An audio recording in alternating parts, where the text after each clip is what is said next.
ये कहानी है एक ऐसे गैंगस्टर की जो कि एक दिन एक हाई स्कूल स्टूडेंट की बॉडी में चला जाता है, जिसके बाद उसे स्कूल में बुलीज का सामना करना पड़ता है और साथ ही उसे एक ऐसी चीज पता चलती है जिससे आज तक वो अनजान था और इससे उसकी पूरी जिंदगी पलट जाती है।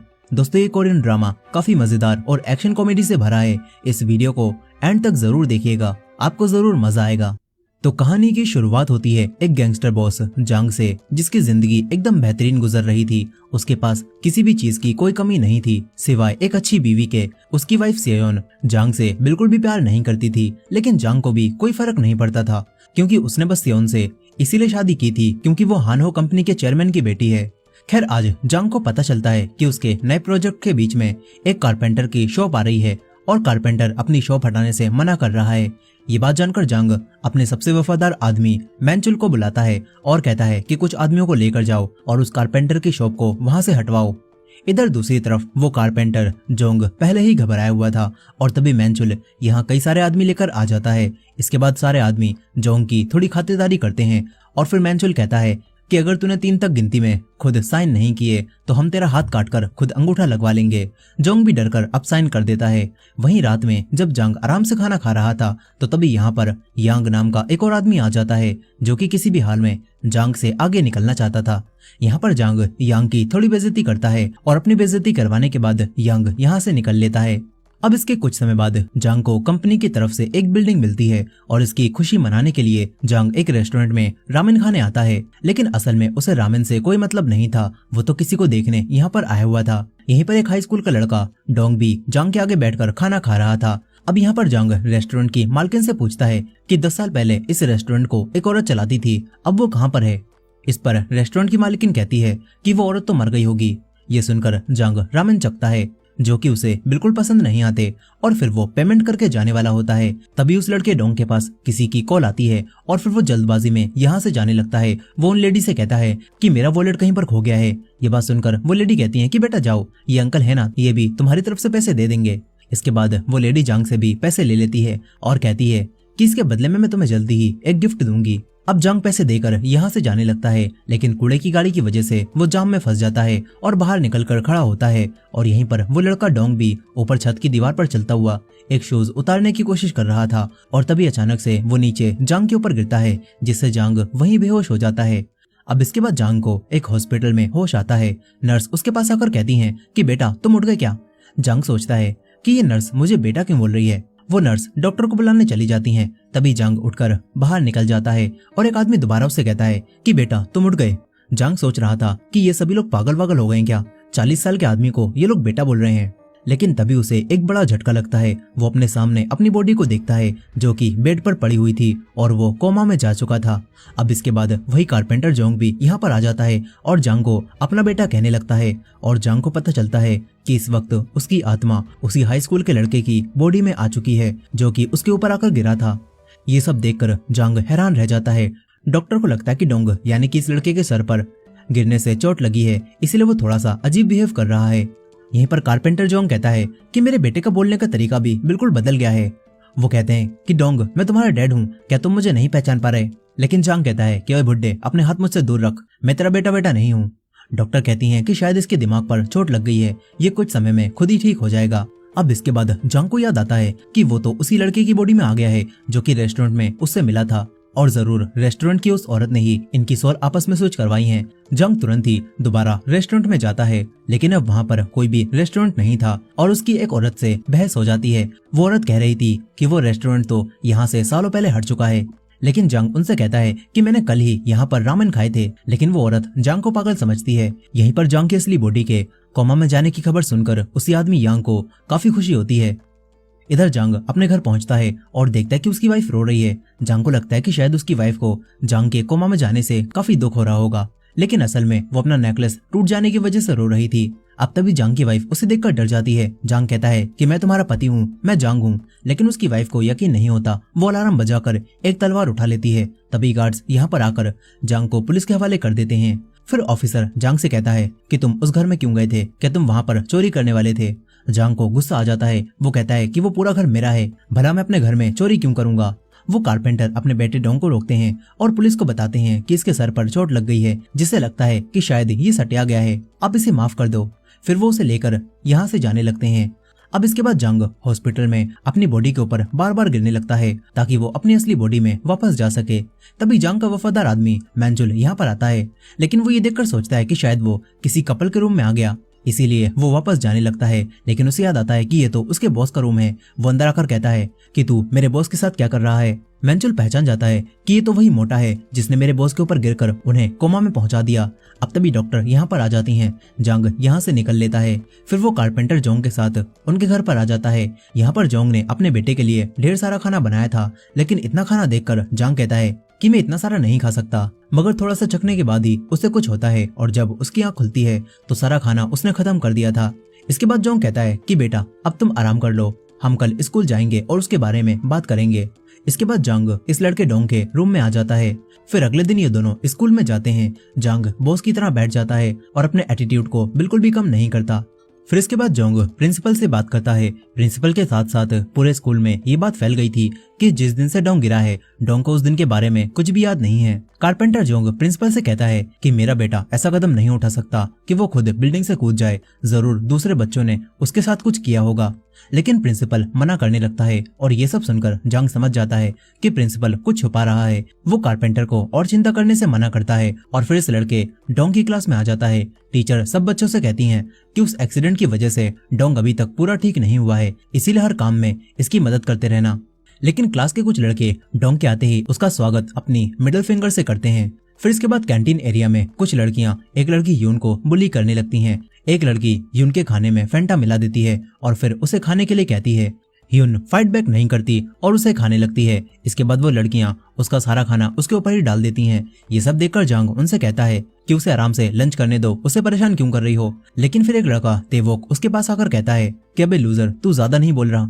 वो जंग को मारने वाला था, लेकिन एक टीचर आकर इन्हें लड़ने से रोक देते हैं। मगर फिर लंच के बाद वो लड़के दोबारा जंग को रोक लेते हैं। वही लड़का तेवोक कहता है कि लगता है तुझे कुछ याद नहीं है, लेकिन भले ही तेरे चोट लगी हो, मगर तुझे रोज हमारे लिए लंच में बर्गर लाना होगा, नहीं तो तू पिटेगा। लेकिन जंग उल्टा उसके एक थप्पड़ जड़ देता है। इसके बाद जंग दोबारा उसके एक और मारता है और तीसरे में वो लड़का तेवोक भी डरने लगता है। फिर जंग कहता है कि मुझे एक बात बता, इस लड़के डोंग ने यानी कि मैंने तेरे साथ कुछ किया था क्या, जो तू इसे यानी कि मुझे बुली कर रहा है, या फिर ये यानी कि मैं बस एक आसान टारगेट था। ये बात सुनकर तेवोक कहता है कि मोटे, तू बहुत आसान टारगेट था, इसीलिए हम तुझे बुली करते थे। ये सुनकर जंग उसके एक और थप्पड़ जड़ता है और फिर उसके दोस्तों को भी मारकर जाने लगता है। तभी उसे एक और लड़का किमजे दिखता है, जो कि इनसे डरकर इनके लिए खाने का सामान लाया था। लेकिन क्योंकि अब उसने इन बुलीज को पीटते हुए देख लिया था, इसीलिए ये लोग उसे बाथरूम में ले जाकर उसे पीटने लगते हैं और कहते हैं कि अगर तूने ये बात किसी को भी बताने की कोशिश की तो तेरी खैर नहीं। ये लोग किमजे की पैंट उतारकर उसकी वीडियो बनाने वाले थे ताकि बाद में किमजे को ब्लैकमेल किया जा सके। तभी पीछे से जांग बाहर निकलता है और जांग इन सभी को अपने पेट की शक्ति से जमीन पर गिरा देता है। इसके बाद वो तेवोक का फोन ले लेता है और देखता है कि इसमें तो इस लड़के यानी कि डोंग की कई सारी फोटोज हैं जिसमें वो बुली हो रहा है। जांग उस लड़के के फिर से एक थप्पड़ जड़ता है और कहता है कि मैं तेरा फोन कुछ समय बाद वापस कर दूंगा। अब इसके बाद वो घर आकर फोन को चेक करता है और जांग को इसमें एक वीडियो मिलती है जिससे उसे पता चलता है कि ये सारे लड़के मिलकर उस दिन डोंग को बुली कर रहे थे। उन्होंने उसी लड़की यून का जूता एंटीना पर लटका दिया था और डोंग को दीवार पर चलते हुए उसे उतारने के लिए कहा था, और यही चीज करते हुए ये लड़का डोंग जांग के ऊपर गिर गया था। जांग को अब सब कुछ पता चल चुका था कि इस लड़के डोंग के साथ क्या हुआ था। वहीं पर तेवोक का बॉस अब उसे और उसके दोस्तों को मारने लगता है क्योंकि तेवोक ने अपने फोन से वो वीडियो डिलीट नहीं की थी। और तभी जंग यहाँ पर आकर उस लड़के को धमकाते हुए कहता है कि मैंने उस वीडियो की एक कॉपी बना ली है, इसीलिए अब मुझसे दूर रहना, नहीं तो तुम्हारे लिए अच्छा नहीं होगा। ये बोलकर जंग उसी लड़के किमजे के साथ जाने लगता है। वहीं दूसरी तरफ जांग की वाइफ अपने पति के कोमा में जाने का फायदा उठा रही थी। तभी यांग इन दोनों के सामने आ जाता है। यांग इन दोनों से कहता है कि मैंने तुम्हारी फोटोज ले ली हैं जिसमें तुम दोनों साथ थे, और अब मैं ये फोटोज चेयरमैन हान को भेजने वाला हूँ। जांग की वाइफ कहती है कि डायरेक्ट मुद्दे पर आ, आखिर तू क्या चाहता है। इधर दूसरी तरफ जांग अब दोबारा हॉस्पिटल में अपनी बॉडी के पास आ जाता है जहां उसका वफादार आदमी मैंचुल उसके पास बैठा हुआ था। वो दोबारा जांग को देखकर कहता है कि अबे मोटे, मैंने तुझसे कहा था ना, दोबारा मेरे बॉस के आसपास भी मत भटकियो। जांग ये सुनकर उसके अखरोट चटकाता है और फिर उसे बताने लगता है कि मैं ही तेरा बॉस हूँ। वो मैंचुल को कई सारी बातें बताता है जो कि सिर्फ जांग को पता हो सकती थी। इससे अब मैंचुल को भी यकीन आ जाता है कि ये मोटा ही उसका बॉस है। फिर अपनी भूख मिटाते हुए जांग मेंचुल से पूछता है कि आखिर तुम मेरी बॉडी के आसपास क्यों थे। इस पर मेंचुल बताता है कि एक रूमर फैली हुई है कि वो आदमी यांग आपको हॉस्पिटल में मरवाना चाहता है, इसीलिए मैं आपकी बॉडी की रक्षा कर रहा था। अब इसके बाद अगले दिन स्कूल में जांग से एक लड़की टकरा जाती है। वो तेजी में कहीं पर जा रही थी और वो अपना टेडी बेयर नीचे गिरा देती है। जांग उसके पीछे जाता है और उसका टेडी बेयर उसे वापस करता है। ये वही लड़की योन होती है। वो कहती है कि डोंग, तुम्हारी याददाश्त सच में चली गई क्या? तुम मुझे पहचान भी नहीं रहे। अब तभी इस लड़की यून की माँ यहाँ पर आ जाती हैं। जांग उन्हें देखकर हैरान रह जाता है क्योंकि असल में ये औरत मीसुन जांग का पहला प्यार थी। मीसुन जांग को देखकर कहती है कि अरे बेटा डोंग, ये तो तुम ही हो ना, तुम कितने बड़े हो गए हो। जांग कहता है कि मीसुन तू यहाँ पर क्या कर रही है। ये सुनकर मीसुन उसकी एक लगाती है और कहती है कि तुझे बात करने की तमीज नहीं है क्या? तुम इतने छोटे होकर मुझे मेरे नाम से बुला रहे हो। मीसुन उसे मारने लगती है और यहाँ से भगा देती है। फिर जांग अपने और मीसुन के पुराने पलों को याद करने लगता है और सोचता है कि मीसुन अगर यून की माँ है तो उसका बाप कौन है। फिर वो स्कूल के दौरान यून के कुछ बाल तोड़ लेता है और डीएनए टेस्ट से उसे पता चलता है कि यून उसकी ही बेटी है जिसे स्कूल में बुली किया जाता है। ये सब जानकर अब उसे गुस्सा आने लगता है। अगले दिन स्कूल में वही लड़कियां दोबारा से उसकी बेटी यून को परेशान करने लगती हैं और कहती हैं कि तूने ही हमारी लिपस्टिक चुराई है ना। वो उसका बैग चेक करती हैं। ये देखकर जांग कहता है कि तुम्हारी लिपस्टिक मैंने चुराई थी, वो मुझे चाहिए थी, लेकिन वो मुझे पसंद नहीं आई, इसीलिए मैंने उसे फेंक दिया। इस तरह जांग यून को बचा लेता है, लेकिन वो देखता है कि उसकी बेटी रो रही है। इसीलिए अब जांग मेंचुल को उन्हीं लड़कियों की फोटो दिखाकर कहता है कि इन लड़कियों ने मेरी बेटी को परेशान किया है, इन्हें अच्छा सबक सिखाओ और इनकी कई सारी हड्डियां तोड़ दो। लेकिन मेंचुल कहता है कि बॉस, हम ऐसा नहीं कर सकते, ये तो हाई स्कूल की लड़कियां हैं और ये हमसे कितनी छोटी भी हैं। शायद यून को ये बात खुद ही स्कूल में संभालनी चाहिए। ये बात जानकर अब जांग मिसुन से बात करता है। मिसुन नहीं जानती थी कि इस लड़के के अंदर उसके पहले प्यार की आत्मा है। वो इसे डोंग ही समझ रही थी। जांग उसे सब बताता है और कहता है कि टीचर्स भी बुलिंग को इग्नोर कर रहे हैं। मिसुन परेशान होने लगती है। उसे समझ नहीं आता कि उसे क्या करना चाहिए। वो कहती है कि ये सारी गलती उस आदमी जांग की है। उसे कोई अंदाजा भी नहीं होगा उसकी बेटी और मैं किन चीजों से गुजर रहे हैं। अब अपने आप को बुरा भला सुनकर जांग कहता है कि तुम चिंता मत करो, मैं स्कूल में सब संभाल लूंगा। वहीं जांग की वाइफ अब यांग के साथ मिल चुकी थी। वो अपने डैड यानी कि चेयरमैन को बताती है कि जांग ने 3 बिलियन वॉन का घोटाला किया है। वो चेयरमैन हान को कुछ पेपर्स भी दिखाती है। इधर जांग अब डिसाइड करता है कि उसे अपनी बेटी को बचाना होगा, साथ ही उसे इस लड़के की बॉडी को भी शेप में लाना होगा। इसलिए अब जांग जिम में प्रैक्टिस करने लगता है और मिसुन ने यून को भी यहाँ भेज दिया था, लेकिन यून कहती है कि मैं तुम्हारे साथ यहाँ पर फाइटिंग की प्रैक्टिस नहीं करने वाली। वो जाने लगती है, मगर मेंचुल इनका नया टीचर बनकर उसे रोक लेता है और फिर इन दोनों को फाइटिंग की ट्रेनिंग देने लगता है। कुछ ही दिनों में यून बहुत अच्छी फाइटर बन जाती है और साथ ही जांग भी अपना वजन घटाकर शेप में आ जाता है। वो स्कूल में जाता है और स्कूल में सारी लड़कियां उसका नया रूप देखकर हैरान रह जाती हैं और लड़कियों के साथ साथ उसे लड़के भी देख रहे थे। इसके बाद स्कूल से जांग यून के साथ उसके घर पर आता है, जहां उसे अपनी बेटी की कई सारी फोटोज मिलती हैं। वो उसके बचपन की एक फोटो को देखकर अपने फोन में एक फोटो ले लेता है। इधर कारपेंटर जोंग मेहनत से काम करने के बाद अपनी सैलरी लेकर घर जाने लगते हैं, मगर बीच रास्ते में ही कुछ आदमी इन्हें घेर लेते हैं। कारपेंटर जोंग ने इन आदमियों से 2 साल पहले पैसे उधार लिए थे और अब ये आदमी जोंग से पैसे लेने के लिए उन्हें मारने लगते हैं। तभी यहाँ पर जांग आ जाता है। जांग ये देखकर इन आदमियों से फाइट करने लगता है, लेकिन उसके डैड उसे पकड़ लेते हैं और सारी मार खुद खाते रहते हैं। फिर इन आदमियों का बॉस कहता है कि तुम्हारे पास सिर्फ 1 हफ्ते का टाइम है, 1 हफ्ते में मुझे 80 मिलियन वॉन लाकर देना। ये बोलकर वो चले जाते हैं। जांग देखता है कि कारपेंटर जोंग तो बेहोश हो चुके हैं। अब इसके बाद मेंचुल अकेले ही उन आदमियों के अड्डे पर पहुंच जाता है। मेंचुल अकेले इन सभी से फाइट करता है और इनकी हड्डी पसली चटकाने के बाद वो इनसे कहता है कि उस कारपेंटर जोंग ने 2 साल पहले तुमसे 5 मिलियन लिए थे ना, और अब तुम उससे 80 मिलियन मांग रहे हो। उसका कर्जा कम कर दो, नहीं तो तुम्हारे लिए अच्छा नहीं होगा। वो आदमी भी डरकर मेंचुल की बात मान लेता है। इधर जांग कारपेंटर जोंग के लिए अपने हाथों से खाना बनाता है और ये देखकर जोंग को काफी खुशी होती है कि उनके बेटे ने उनका इतना ख्याल रखा। वो बताते हैं कि मुझे उन आदमियों की कॉल भी आई थी, उन्होंने मेरा कर्जा घटा दिया है। अब इसके बाद स्कूल में जांग अपनी बेटी की फोटो देखकर खुश हो रहा था। यहीं पर वो लड़कियां दोबारा अब यून के पास आकर उसे परेशान करने लगती हैं, लेकिन इस बार यून उनसे नहीं डरती। वो उन्हें पकड़कर मारने लगती है और इन लड़कियों को धमकाकर चली जाती है। जांग को ये देखकर काफी खुशी होती है कि उसकी बेटी भी बिल्कुल उसकी तरह है। अब इसके बाद वो मिसुन के रेस्टोरेंट में जाकर उन्हें सारी बातें बताता है, जो जानकर मिसुन भी काफी खुश होती हैं और उसे रामेन खिलाती हैं। मिसुन कहती है कि तुम्हें इस तरह खाते हुए देखकर मुझे किसी की याद आ गई। वो कहती है कि आजकल तुम मुझे यून के डैड की याद दिला रहे हो।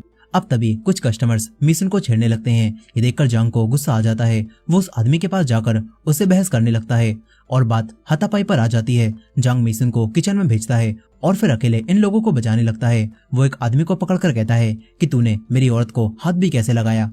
जांग उसे बुरी तरह मारने लगता है। मिशन बाहर आकर उसे रोकती है और कहती है कि इस तरह तो ये आदमी मर जाएगा। फिर वो कहती है कि आखिर तुम कौन हो और तुम मुझे बार बार अपनी औरत क्यों बोल रहे हो। इसके बाद जांग उसे सब बताता है कि उसकी आत्मा इस लड़के की बॉडी में आ गई है, लेकिन मिशन को इन बातों पर जरा भी यकीन नहीं हो रहा था। ये सुनकर जांग उसे बताने लगता है कि तुम्हारे पेट के साइड में एक तिल है और अगर तुम चाहो तो मैं तुम्हें इससे भी ज्यादा प्राइवेट बातें बता सकता हूँ जो कि सिर्फ मैं ही जानता हूँ। ये बात सुनकर मिशन घबरा जाती है। फिर वो पूछती है कि बताओ हम पहली बार कहाँ पर मिले थे और हमारा ब्रेकअप कहाँ पर हुआ था। जांग उसे सब बताता है और कहता है कि जब तुम मुझसे आखिरी बार मिलने आई थी तो तुमने मुझे बताया क्यों नहीं कि तुम प्रेग्नेंट हो। मैं तुम्हें कभी भी नहीं छोड़ता। मिशन को यकीन हो जाता है कि यही जांग है। वो कहती हैं कि अब तुम वापस क्यों आए हो और यून तुम्हारी बेटी नहीं है, मैंने अकेले उसे पाला है। आखिरकार तुम अब भी गैंगस्टर हो, इसी वजह से तो मैंने तुम्हें छोड़ा था। मिशन जांग को यहाँ से जाने के लिए कहती है। जांग को भी मजबूरी में यहाँ से जाना पड़ता है। तभी मिशन उस दिन को याद करने लगती है जब वो जांग से आखिरी बार मिलने गई थी। वो जांग को सच बताने वाली थी, लेकिन जांग ने ही उसे पहले छोड़ दिया था क्योंकि उसकी शादी चेयरमैन की बेटी से हो रही थी, जिससे उसे ढेर सारे पैसे मिलते। ये सब याद करके अब मिशन को गुस्सा आ जाता है। फिर अगले दिन स्कूल में जांग यून के साथ बैठा हुआ था। तभी एक अमीर लड़का यून के पास आकर कहता है कि क्या आज तुम मेरी बर्थडे पार्टी में आओगी। वो यून को इनवाइट कर रहा था और ये देखकर यून तो हैरान रह जाती है क्योंकि यून इस लड़के को पसंद करती थी। और जैसे ही जांग को इस बात का एहसास होता है कि उसकी बेटी इस लड़के को पसंद करती है, जांग यहाँ से उठकर चला जाता है। वही मिशन अब भी ख्यालों में खोई हुई थी और तभी जांग उसके पास मैसेज करके उसे मिलने के लिए बुलाता है। इधर अगले दिन यून उसी अमीर लड़के के विला में पार्टी में आ जाती है। यहीं पर जांग का स्कूल का दोस्त भी उन्हीं गुंडी लड़कियों के बीच में फंस चुका था और तभी वो लोग बात करती हैं कि आज तो यून गई, उसे पता भी नहीं होगा कि आज उसे पार्टी में क्यों बुलाया गया है। जांग का दोस्त ये सारी बातें सुन लेता है। इधर मिशन अब जांग से मिलने आ जाती है।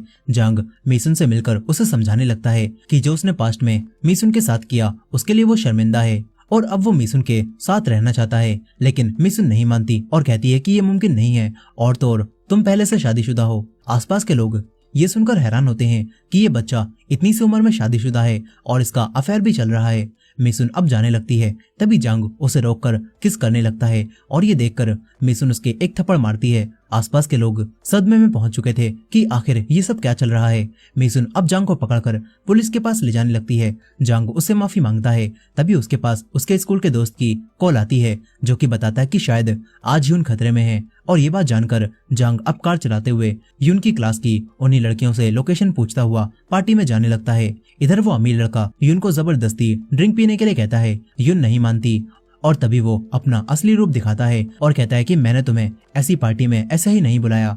वो यून के ऊपर ड्रिंक डाल देता है। कुछ समय बाद जांग भी यहाँ पहुंच जाता है। वो बाहर खड़े हुए गार्ड्स को मारता है और फिर अंदर आकर यून को ढूंढने लगता है। कुछ लड़के यून को छेड़ रहे थे। जांग उसे लेकर जाने लगता है, लेकिन वो लड़के बीच में आ जाते हैं। जांग एक लड़के की गर्दन को तोड़ता है और बाकी लड़कों से फाइट करने लगता है। देखते ही देखते वो सबको मारकर ढेर कर देता है। एक लड़का फाइटिंग में थोड़ा बेहतर था, लेकिन 3-4 पंच खाने के बाद वो भी गिर जाता है। उन्हीं गुंडी लड़कियों में से एक लड़की ये देखकर जांग पर फिदा हो जाती है। इधर यून अब उस अमीर लड़के से अपने आप को छुड़ाती है और उसके अखरोट चटकाकर पूल में फेंक देती है। इसके बाद दोनों यहाँ से चले जाते हैं। अब अगले दिन मैंचल जांग की असली बॉडी को देखने जा रहा था तो कुछ आदमी उसे बाहर ही रोक लेते हैं और कहते हैं कि चेयरमैन का ऑर्डर है, कोई भी जांग से नहीं मिल सकता।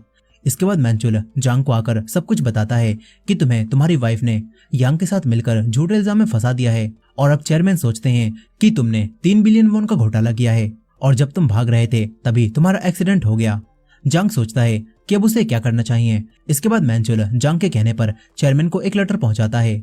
इधर जांग दोबारा मिनसुन के पास आकर पूछता है कि यून कैसी है। मिनसुन कहती है कि अगर तुम्हें सच में यून की चिंता है तो यहाँ से चले जाओ। जांग जाने लगता है। तभी उसके सामने वही लड़की आ जाती है। वो पूछती है कि क्या तुम और यून एक दूसरे को डेट कर रहे हो। जांग गुस्से में मना करता है और ये सुनकर वो लड़की जांग से कहती है कि फिर तुम मेरे बॉयफ्रेंड बन जाओ, लेकिन जांग मना करता है। वो लड़की जांग को एक बॉक्स देकर यहाँ से चली जाती है। तभी यून यहाँ पर आ जाती है। वो ये देखकर कहती है कि क्या तुम उस लड़की को डेट करोगे, लेकिन जांग मना कर देता है। इस पर यून कहती है तो फिर तुम मेरे बॉयफ्रेंड बन जाओ। जांग गुस्से में मना करता है और यहाँ से जाने लगता है। अब इसके बाद यून अपनी मॉम मिसुन को बताती है कि वो डोंग को अपना बॉयफ्रेंड बनाना चाहती है। मिसुन ये सुनकर गुस्सा और हैरान होती है क्योंकि वो जानती थी कि डोंग असल में यून के डैड हैं। मिसुन कहती है कि तुम उससे दूर रहना।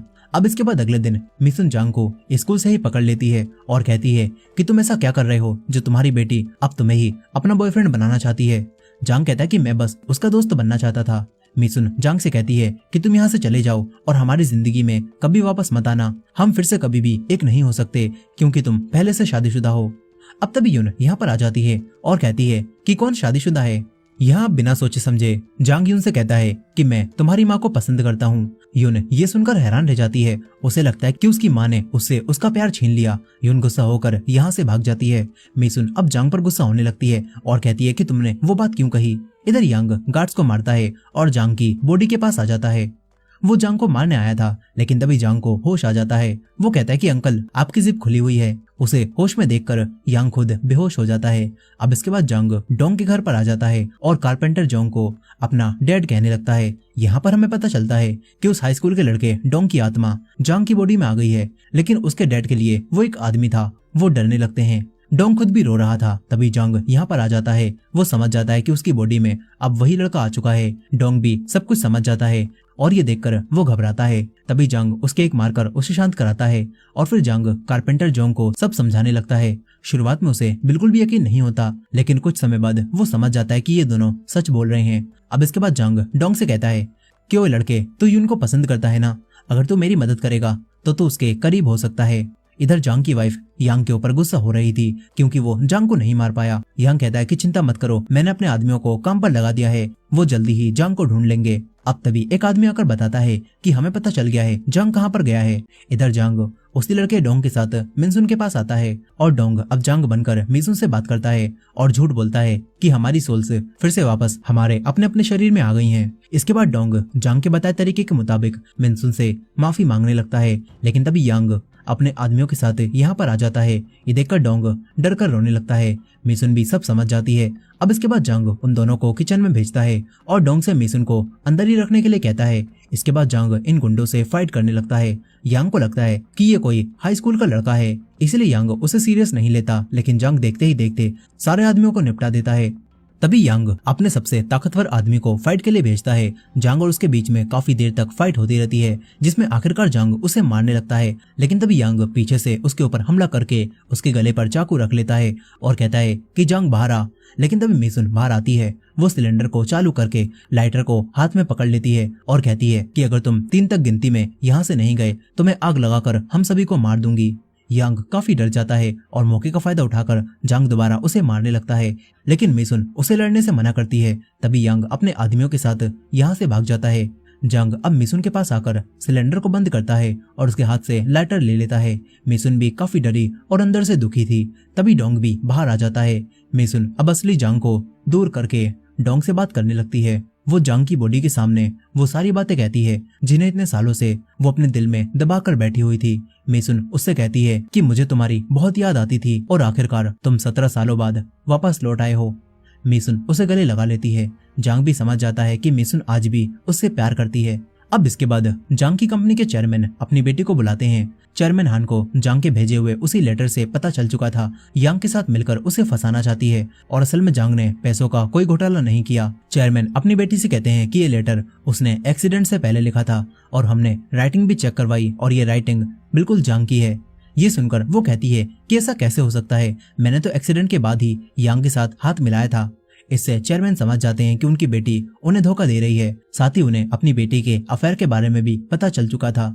इधर अब जांग डोंग को पूरी स्क्रिप्ट समझाकर चेयरमैन के सामने इसके अकॉर्डिंग ही बोलने के लिए कहता है। इसके बाद वो लड़का डोंग जांग बनकर चेयरमैन के सामने आ जाता है। असली जांग कार में बैठकर रेडियो के जरिए डोंग को सब बता रहा था। अब तभी चेयरमैन अपनी बेटी को अपने पैसों में से 1 भी रुपया देने से मना करने लगते हैं। इससे गुस्से में आकर उनकी बेटी उन्हें बताती है कि जांग की भी एक बेटी है और उसका भी एक औरत के साथ अफेयर चल रहा है।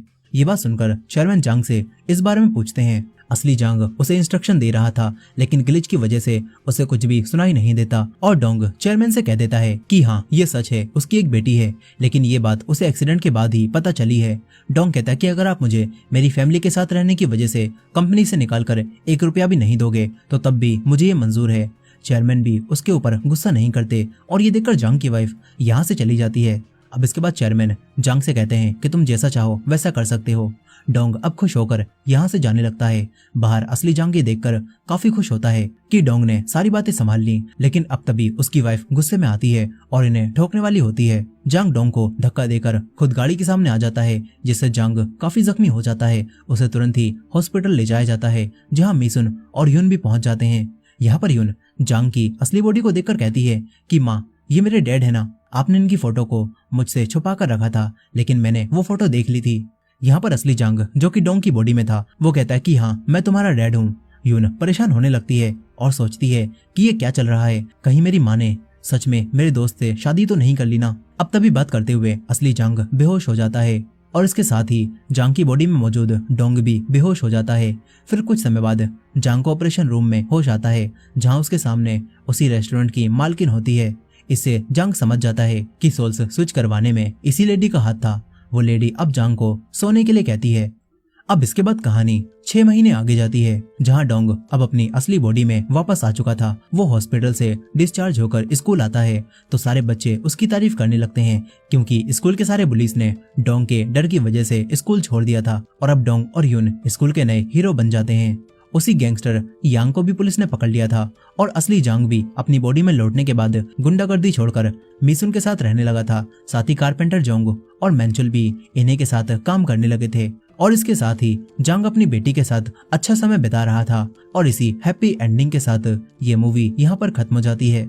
दोस्तों, आपको ये मूवी कैसी लगी कमेंट करके जरूर बताइएगा, और ये वीडियो पसंद आई हो तो वीडियो को लाइक करके हाइप कर दीजिएगा, और हमारे चैनल पर नए हैं तो चैनल को सब्सक्राइब भी कर लीजिएगा। मिलते हैं नेक्स्ट वीडियो में।